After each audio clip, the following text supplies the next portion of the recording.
Bhogapuram airport కూడా నిజంగా చూస్తే చంద్రబాబు మరో క్రెడిట్ చోరీ చేయడానికి పడరాని పాటలు పడతా ఉన్నాడు. భోగాపురం ఇంటర్నేషనల్ ఎయిర్పోర్ట్ స్టోరీ కూడా చూస్తే అసలు క్రెడిట్ చోరీ అన్నది చేయడం కోసం ఎన్ని పడరాని పాటలు పడతా ఉన్నాడు చంద్రబాబు నాయుడు అన్నదానికి ఇది ఇంకొక ఎగ్జాంపుల్. వాస్తవంగా చంద్రబాబు నాయుడు గారు ఈ భోగాపురం ఎయిర్పోర్ట్ ఇంటర్నేషనల్ ఎయిర్పోర్ట్ పేరుతో పెద్ద ఎత్తున భూదోపిడీకి ప్లాన్ చేసినాడు ఈ పెద్ద మనిషి ఆయన హయాంలో. మీ అందరికీ కూడా గుర్తుండే ఉంటుంది, 2014 నుంచి 19 మధ్యలో ఆయన ముఖ్యమంత్రిగా ఉన్నప్పుడు మొదట ఈ ఎయిర్పోర్టుకు 15,000 ఎకరాలు కావాలన్నాడు. అందరికి గుర్తుండే ఉంటుంది. ఎయిర్పోర్ట్కి ఏంద్రానైనా 15,000 ఎకరాలు ఏంద్రానైనా అని చెప్పి ప్రజలు విస్తుపోయినారు. తర్వాత 5,000 ఎకరాలు అన్నాడు. మన ఎయిర్పోర్ట్కి ఏంద్రానైనా 5,000 ఎకరాలు ఏంద్రానైనా అని చెప్పి నిజంగా ప్రజలు ఈ మనిషి చిత్తశుద్ధిని ప్రజలు సీరియస్గా శంకించి ఏకంగా ఈ ప్రాజెక్టుకు వ్యతిరేకంగా 130 కోర్టు కేసులు ఫైల్ అయినాయి. ప్రాజెక్ట్ టేకాఫ్ కాల.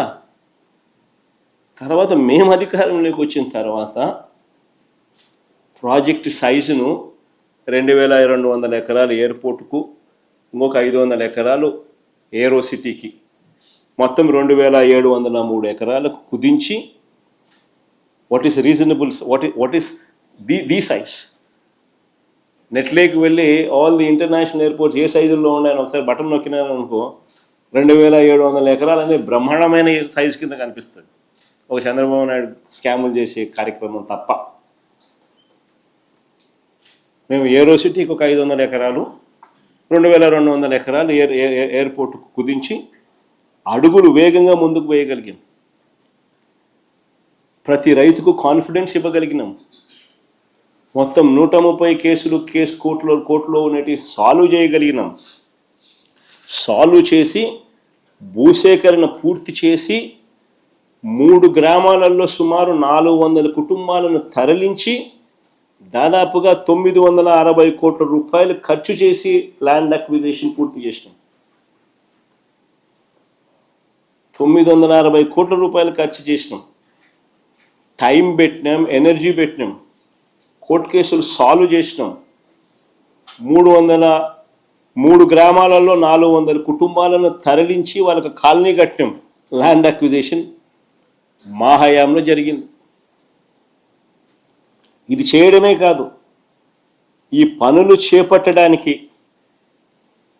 తనకు సంబంధించిన మంత్రి అశోక్ గజపతిరాజు గారు ఆ రోజు కేంద్రంలో సివిల్ ఏవియేషన్ మంత్రిగా ఉన్నా కూడా చంద్రబాబు గారి ప్రభుత్వం పర్మిషన్స్, ఎన్ఓసీలు కూడా కేంద్రం నుంచి తెచ్చుకోలేకపోయారు. ఇది కూడా వాస్తవం.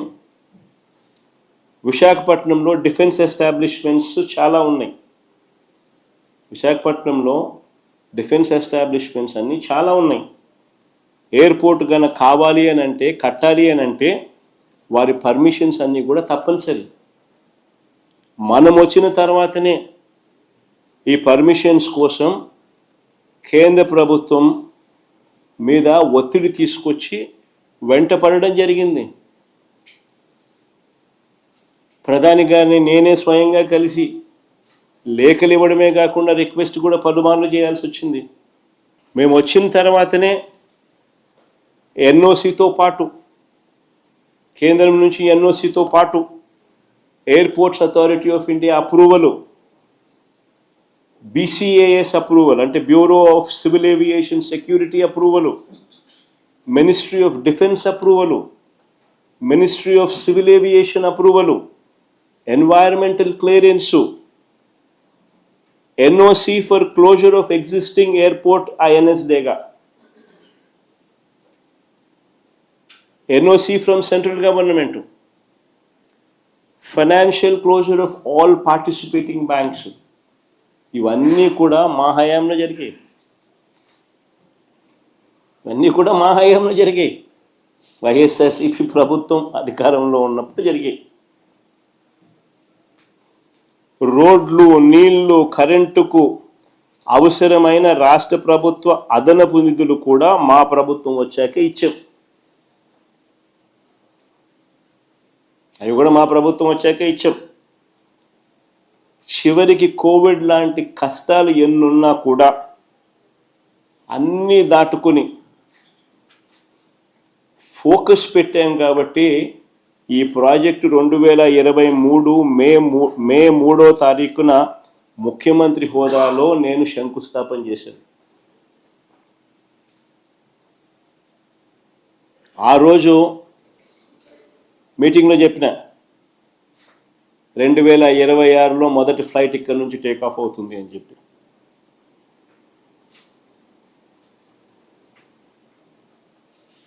అంతేకాదు ఎయిర్పోర్ట్ ఒక వైపున కడతా ఉన్నప్పుడు ఎయిర్పోర్ట్ కనెక్టివిటీ రోడ్డు కూడా ఈక్వల్లీ ఇంపార్టెంట్. దాని గురించి కూడా అప్పట్లో మేము ఆలోచన చేసినాం. సిటీ నుంచి ఎయిర్పోర్టుకు 55 కిలోమీటర్లు కనెక్టివిటీ రోడ్డు, 77 మీటర్ల వెడల్పుతో 6 లేన్ రోడ్డు మా హయాంలోనే. అది ప్లే చేయండి ఒకసారి, గడ్కరీ గారిని ఒకసారి పిలిపించి ఆయన ఏమన్నాడు ఒకసారి వినండి. From the Chief Minister, మొదటి నుంచి పెట్టు. that is the making of 6 lane Vizag Port Highway మొదటి నుంచి పెట్టు. and NS16 near Bhogapuram. The important demand from the Chief Minister is with me. That is the making of 6 lane Vizag Port Highway and NS16 near Bhogapuram. The length is 55 kilometer. Cost is 6,300 crore. And state is going to contribute for land and giving me some concession. I already request the Chief Minister and the Chief Secretary. They have given me the letter and also 157 acre of land for multimodal logistic park they are giving. From my ministry, I am sanctioned this important project, which is very important for Andhra Pradesh and dream project of Honorable Chief Minister. Many times he requests me about this proposal. Today I am happy that we are sanctioning this project.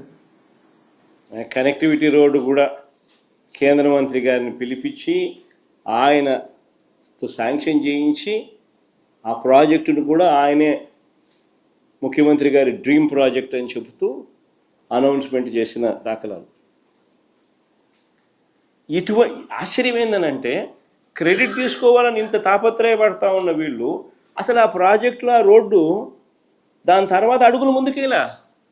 మన ప్రభుత్వం పోయిన తర్వాత ఈ 2 ఏళ్లలో వీళ్ళు వచ్చిన తర్వాత దాన్ని పర్సూ చేసుకొని అదేదో ఆ ఎయిర్పోర్ట్ అయ్యే టయానికి ఈ రోడ్డు కూడా కంప్లీట్ కావాలన్న మినిమం ధ్యాస కూడా వీళ్ళకి లేదు. ఈరోజు ఎయిర్పోర్ట్ కంప్లీట్ అవుతా ఉంది, నెలలో బహుశా ఫ్లైట్స్ కూడా టేక్ ఆఫ్ అవుతాయి. పరిస్థితి చూస్తే రోడ్డు కనెక్టివిటీ కుంటు రోడ్డే. ఇప్పటికి అయిపోయిండాలి మామూలుగా అయితే. ఆ స్టేజ్ నుంచి 2 సంవత్సరాల టైం ఉన్నది చంద్రబాబు నాయుడుకు. ఈ ప్రాజెక్టు ఒకవైపున చకచకా పనులు జరుగుతూ ఉన్నాయి, ఓ పక్క రోడ్డు మీద కూడా ధ్యాస పెట్టిందంటే ఇది అయిపోయే లోపల అది కూడా అయిపోయి ఉండేది. కనీసం ఆ పని కూడా పర్సూ కూడా చేయలే. కానీ చంద్రబాబు నాయుడు గారు ఏమంటాడు, క్రెడిట్ చోరీ. తాను తన సివిల్ ఏవియేషన్ మినిస్టరు వీళ్ళ వల్లనే వచ్చింది అన్నట్టుగా బిల్డప్. అది వీళ్ళు ఏం చేసినారు? అది వీళ్ళు ఏమైనా చేసినారా? ఒక పర్మిషన్ తెచ్చినారా? ల్యాండ్ అక్విజిషన్ చేసినారా? కనీసం జరగాల్సిన పనులన్నా చేయించినారా? కనీసము